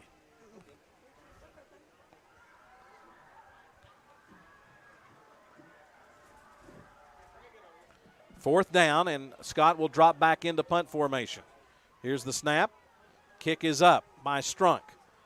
He's going to kick, and it's going to roll, and it is going to go out of bounds right on the 1-yard line.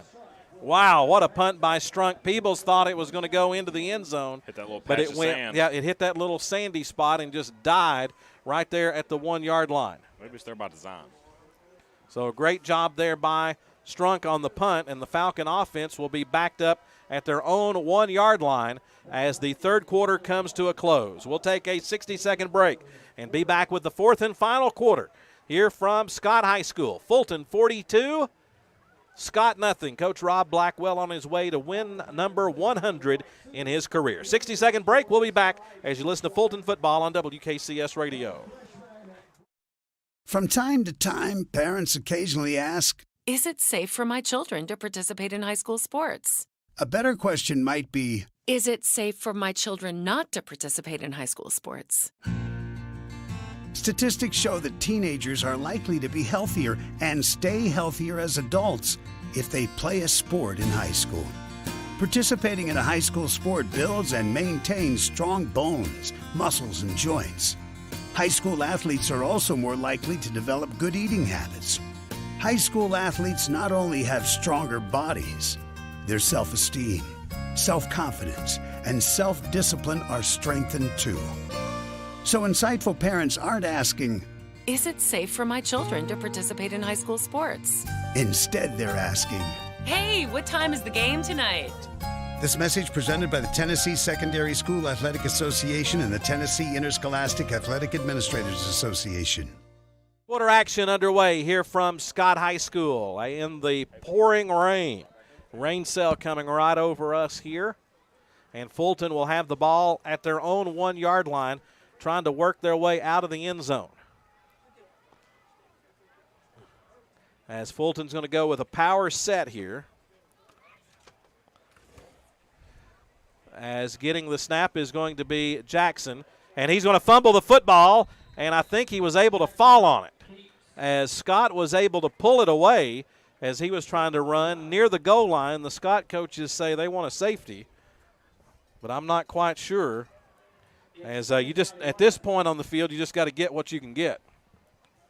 Yeah, you can't try and put a lot of moves on back there. You got to take what the defense will give you go north and south. try and pick up a couple of yards. You got to get some breathing room. That's the main thing. Get some breathing room and you'll be okay. 2nd and 11 from the 1 yard line.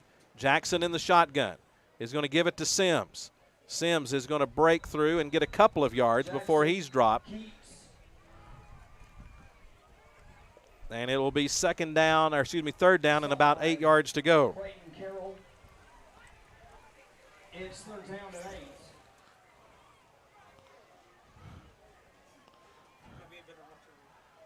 Yeah. About to say, you want to step over here so you can see? Yeah, we're just going to have to watch it off the TV screen here. As it's 3rd down. Jackson gets the snap, drops back, is going to run with it, has a hole, gets it to the 5. He's at the 10, breaks through a tackle, breaks through another tackle, stays up, and will be spun down as he gets it past the 30 up to about the 33-yard line. A whistle blows. Do we have a penalty? No, they're moving the chains. And it'll be a 1st and 10 for the Falcons. What a night by Marcellus Jackson, getting his first start at quarterback. Statement start. Again, you get the ball in his hands every play, you can make things happen. Is Jatayla McDowell. It is a Sky High baseball shirt and neck knitting. Or Sky High basketball. 1st and 10 as they'll mark it at the 35. Peebles will be the quarterback now. Peebles trying to run right, puts his head down, and will be hit. Clayton Carroll there with the tackle as they ran Peebles that time out of the Wildcat, trying the right side. Short gain on 1st down. Fulton leads 42-0 with 9:16 remaining here in the 4th quarter of this football game. Clock is running because of the mercy rule as the rain falls here at Scott County. Peebles again at quarterback. Sims is the running back. Peebles is going to follow the lead blocking. Squirts through, bounces to the outside, has a 1st down and more down the far sideline, gets it down to the 45, and he'll be brought down. Nice run by Dre Peebles on the right side. Carries for a Fulton 1st down, and the Falcons move the chains again. And the monsoon continues to come.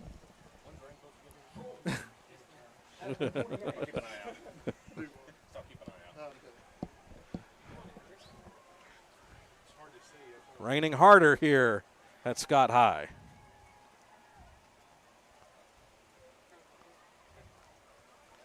From the 48, handoff goes to Sims. Sims will get it to the 45 before he's driven back. Phoenix Norris with the tackle. Well, ball security is going to be key here for Fulton. How well can you hold on to a wet football? Well, yeah, the good news is the clock is running. And you've got it's not going to be a crucial fumble, but it goes a long way heading into the postseason and everything, being able to hold on to a wet football. It's a training moment, you feel like. Yeah. Time to put those expensive gloves to work. I think they just get more slippy when it's wet. More slippery? Yeah, I don't know what I'm trying to say. Fulton 42, Scott nothing. 7:36 remaining here in the 4th quarter. And just like that, Raymond Thomas and Dexter Lewis, the wide receivers, to the near side. Handoff is going to go to Sims. Sims fighting forward, gets back to the line of scrimmage at the 46.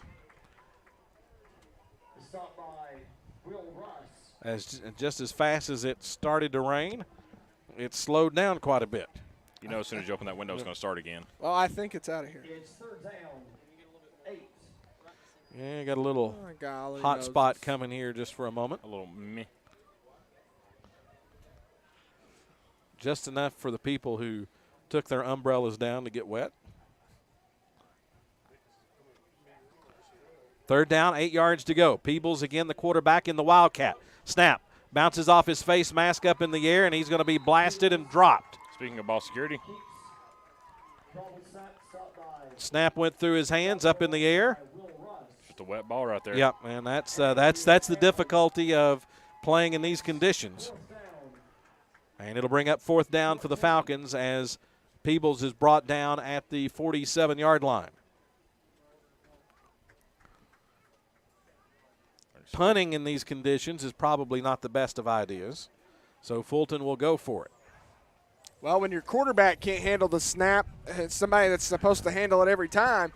I don't know if a punter can handle it, let alone get it off his foot. The ball is wet right now, and now we have movement as Fulton wasn't quite ready, and one of the wide receivers took off.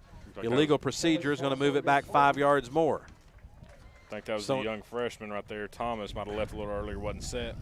So instead of fourth and 14, it'll be 4th and 19. At the 42. And now do you try a punt?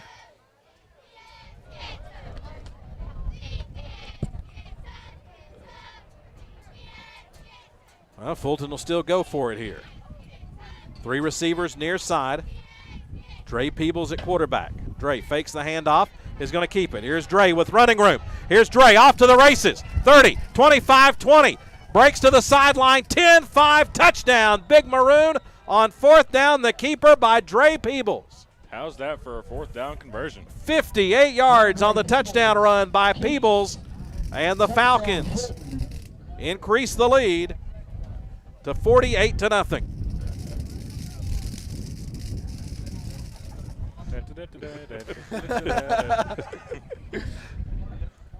As the wind starts to pick up a little bit. And I think somebody needs to get Winslow because Mr. King is calling me the band may be leaving. So we're doing a little production on the air here. I think the band is, as it rains, left, and we don't want to leave Winslow here. We'd get him home somehow. So Regis to attempt the extra point. Regis Akungu. Here's the snap. The kick is up by Regis. And he's 2 for 2. Timeout on the field. 4:19 remaining in the 4th quarter. Fulton 48. Scott nothing. Back in 60 seconds with more as you listen to Fulton football on WKCS Radio.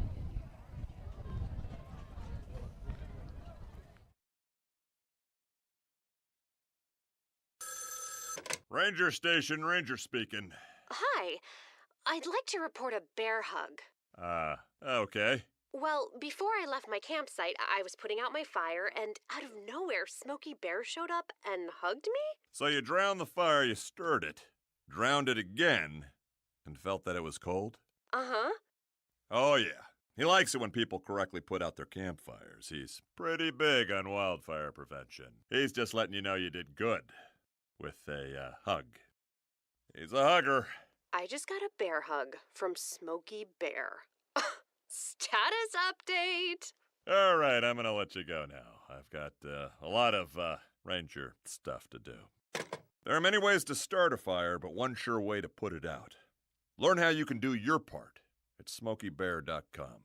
Only you can prevent Clock still running. Sponsored Here's by Perez the to kick it Forest away. Service 3 Ad minutes Council remaining and in the State ball game. Forester. Fulton 49, Scott nothing. And here is Perez to kick it away. Squib kick down the field is going to be fielded at the 10. Trying to get to the near sideline is Griffin.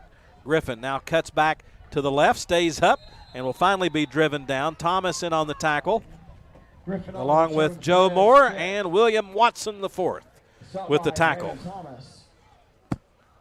It's first down and 10 for your And that's where the Highlanders will take over first down and 10 yards to go. So Dre Peebles out of the Wildcat. See you, Winslow. Be careful. Winslow Borovich, who works one of the cameras on our TV broadcast. He got a bus to catch. Yeah, he rides with the bus. The band is leaving, so we don't want to leave him in Huntsville. It's only about a 20-hour walk. Yeah. 1st and 10 for the Highlanders as they'll have it at their own 25-yard line. 3 receivers near side.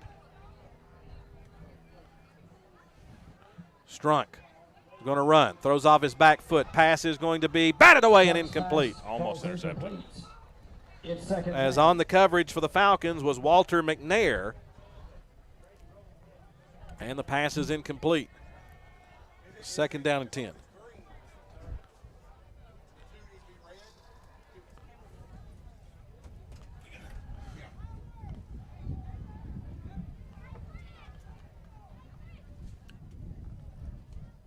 Second down 10 as the clock continues to roll. 1:19 remaining.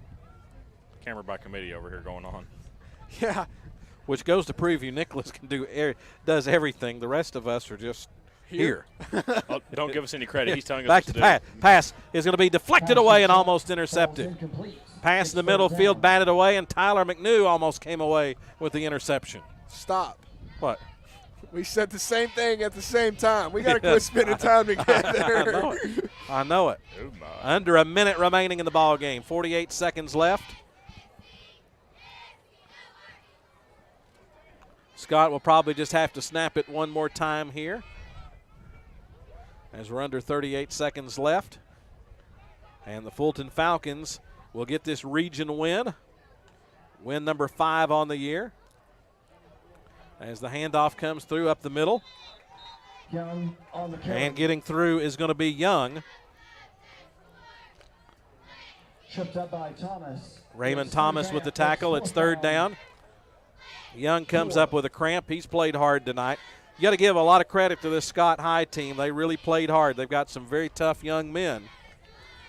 But the Falcons are going to get the win as the clock rolls down to 0. Fulton 49. Scott nothing, and that will be the 100th coaching win for head coach Rob Black as the head coach of the Fulton Falcons.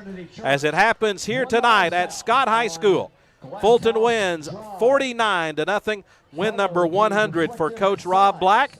Also win number 5 for the Falcons on the year as they improve to 5-3.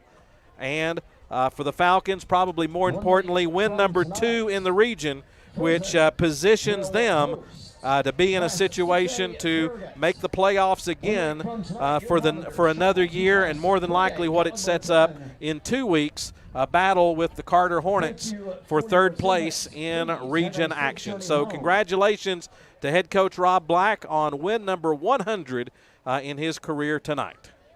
Huge win for head coach Rob Black. You know, he's been at the helm for quite some time now.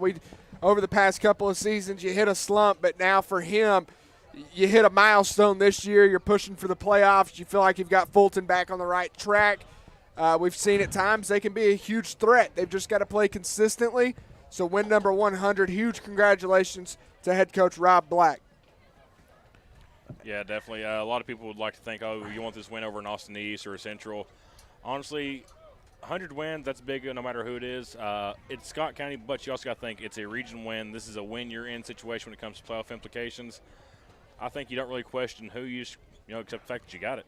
Yeah, and with the adversity of the week as far as having some guys out and then getting some guys injured for Fulton, injured early in the game. Some guys like Usami Bates who didn't play tonight because of an ankle injury. To get those guys out here tonight and with all that working against you, as now I think the team celebrates the fact that that's win number 100 for Coach Black. With all that said, to really play well tonight, defense with their 2nd shutout of the year, and then Marcellus Jackson to do what he did with the ball in his hand, I think Coach Black really has to be pleased because this was a tough situation to be in. Well, what a 100th win it is. I mean, like you said, Russell, the situation Fulton's in, and then they just come out and they showed out. I mean, you got Marcellus Jackson rushing for over 200 yards the first time since Mac McCovery did it, and that's a huge deal for him to come in as a quarterback and do that. You know, someone who's used to playing wide receiver. So for that, I mean, Fulton's had a great playmakers tonight. They were great in all aspects of the game. They struggled early, you felt like, trying to contain Strunk in the backfield, but they found a way and defensively came out with a goose egg. Offensively, you get the mercy rule. Well, Coach Black, I think, just got dumped with some sort of cooler down below. He's already wet, so I don't know how much difference it makes. He's going from wet to really wet. Yeah, only 13 coaches in the history of high school football in Knox County have won 100 games. Coach Rob Black becomes the 14th to win 100 games in his career. So that's an outstanding accomplishment for Coach Black to be able to do that. Fulton wins tonight over the Scott Highlanders by the score of 49-0. Let's take a 60-second break, and then we'll be back with our post-game wrap-up as you listen to Fulton football on WKCS Radio.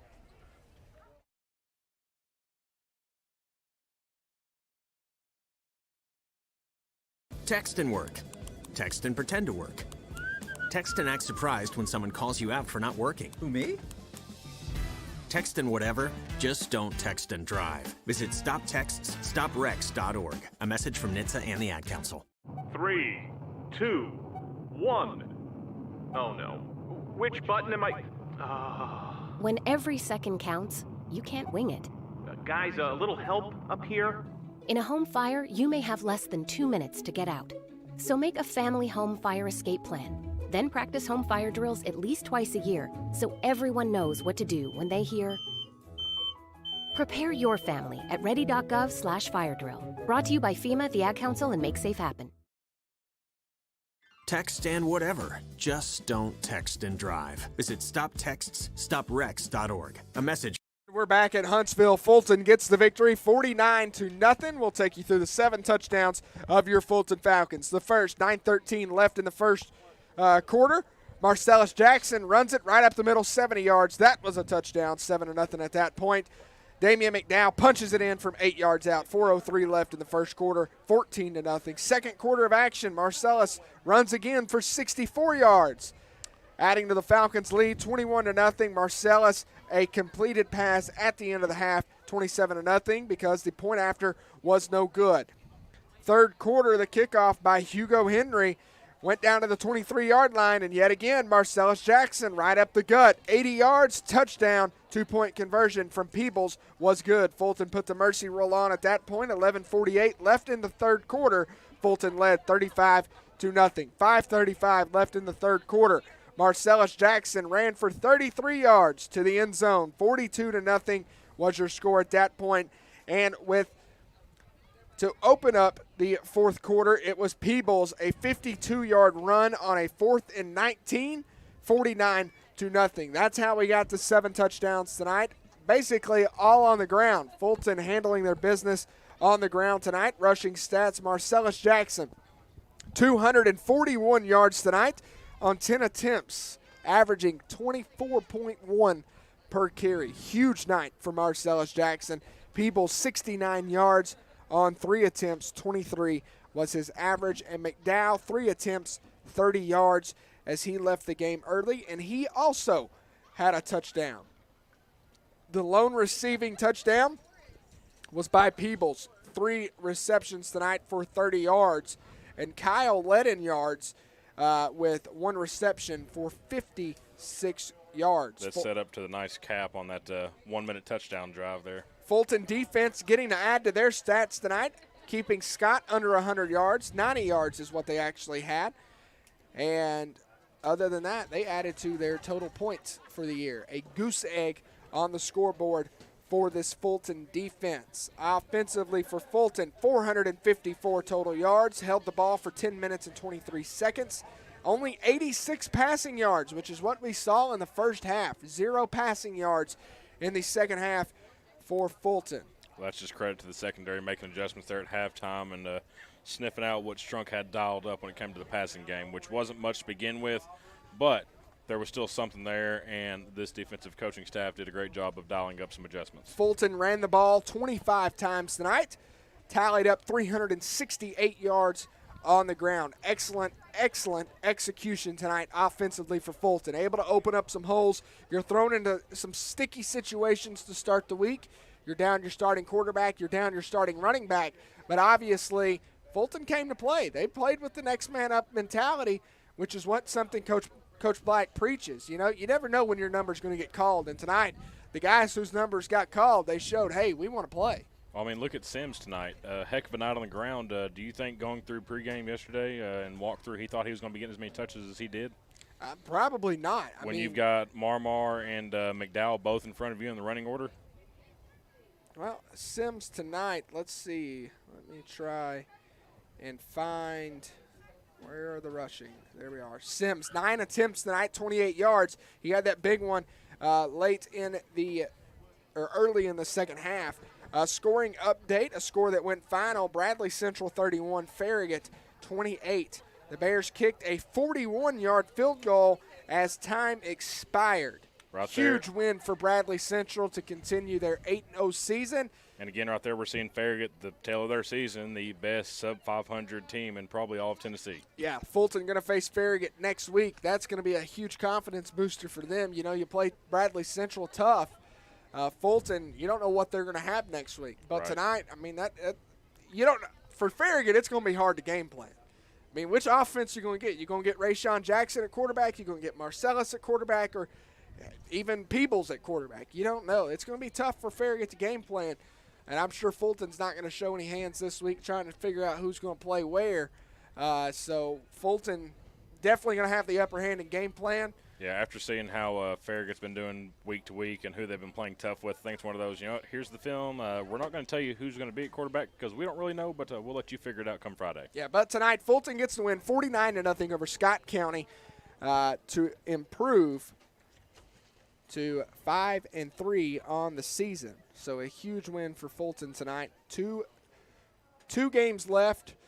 Fulton, they could go 7-3 this year, make the playoffs, go 6-4, even 5-5 if you drop your last two. You hope not, but that's the situation Fulton's looking at. You're staring 500, right? You're automatically 500 this year. Win, lose, or draw these last couple games. So for Fulton, huge win tonight. You feel like your season's headed in the right direction, heading towards the end of the year, trying to get that playoff push. Guys, final thoughts from tonight and looking forward. Looking forward, I'm a lot more comfortable when it comes to the quarterback play, knowing we do have a solid backup in Marcellus. However, I have a question for you. The way this team looks tonight and how they overcome the adversity they did, do you think that number 3 seed is on a lock?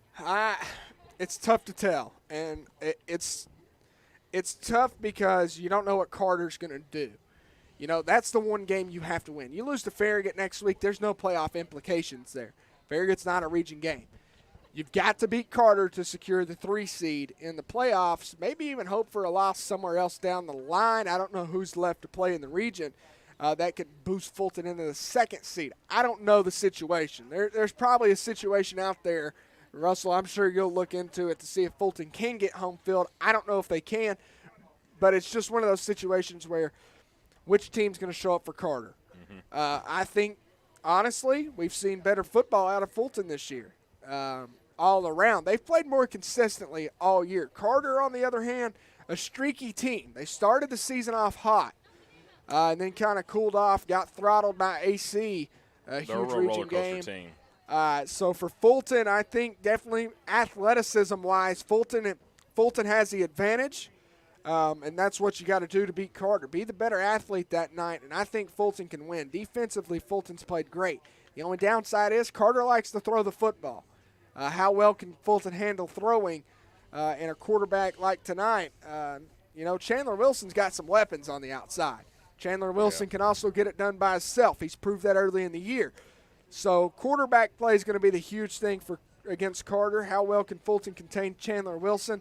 But I think, Parker, personally wanting to speak, I want to say Fulton's got the 3 seed on lock. But the players don't need to hear that. Yeah, I think it's definitely doable. Like you said, the big thing would just be answering Carter and whatever Carter team you face that week. Yeah, they're definitely a team with a lot of unknowns. Not necessarily they're inconsistent. It's just you never know what you're going to get. I mean, they're a good team. It's just whether or not they're going to show up.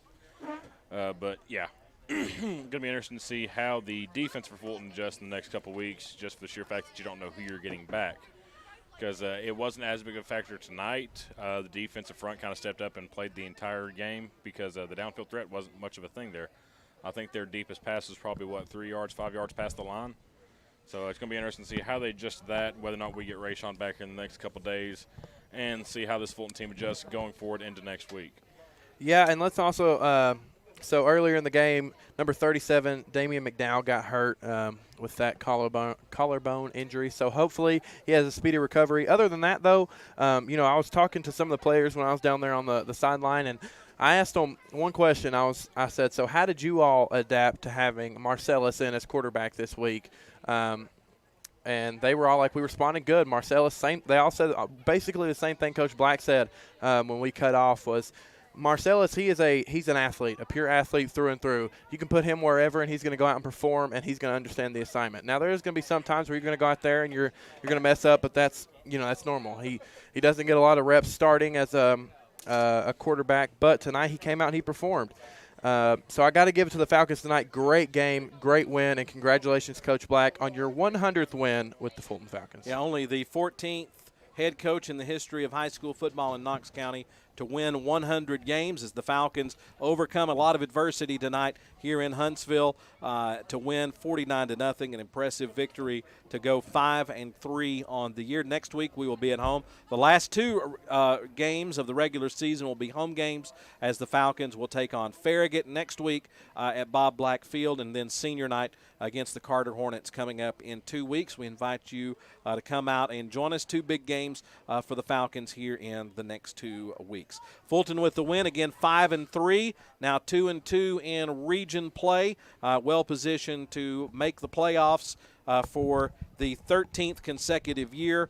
Scott now 1-6 on the year, and the Highlanders, they go to Gatlinburg-Pittman, and then will close out their season with Anderson County. So a big win for the Fulton Falcons as they get that 5th win of the year to at least clinch a 500 season, and again, win number 100 for head coach Rob Black. We invite you to join us a little bit later tonight on WKCS Radio and on our WKCS Radio YouTube channel, as we will have Fulton After Dark, as we'll have a chance to let Coach Black dry out a little bit and have some words with him as far as his 100th win and just the things that the Falcons did tonight to get the victory. We want to thank everyone that makes these broadcasts possible. We do want to tell you the answer to our trivia question. The trivia question, who was the former Scott County head coach, who's now a coach in Region 2-4A. Do you know the answer? I do. Corbin does. Corbin does. Yeah, Davey Gillum at Anderson County was the head coach here at Scott before going on to Anderson County. We want to thank everyone who gave us a shout-out. We want to say hello to Tyler Stokes, who another member of that 2013 state championship team, who wanted to shout out tonight. Also to Larry Wilkerson, who played a couple of years before that, and to everybody else. I want to say thank you to Robert Sheffield back in the studio, who helps makes all these things possible. Nicholas Slagle, again, the MVP here with all that's going on. Winslow Borovich and Scott Weisgarber are our cameramen on the broadcast. Chris Mays on stats and the voices you heard on the broadcast. Did I say Robert in the studio? Robert in the studio. I think we need to wrap it up. Robert's getting ready to play back on the farm. Yeah. So thanks again to Robert back in the studio for making all this possible. Corbin Carver on the broadcast tonight, along with Parker Hall. Jackson Powell was down on the sideline. Falcons win 49-0 tonight over Scott County here on the farm as they improve to 5-3 on the year. Until we talk to you again next week, this is Russell May saying thanks for listening to Fulton Football on WKCS Radio. Join us later tonight for Fulton After Dark on WKCS Radio and on the WKCS Radio YouTube channel. And until then, good night, Reagan. Good night, Anderson. Good night, Evan. Good night, Claire. You all need to go to bed so Lauren can get some sleep tonight. So long, everyone.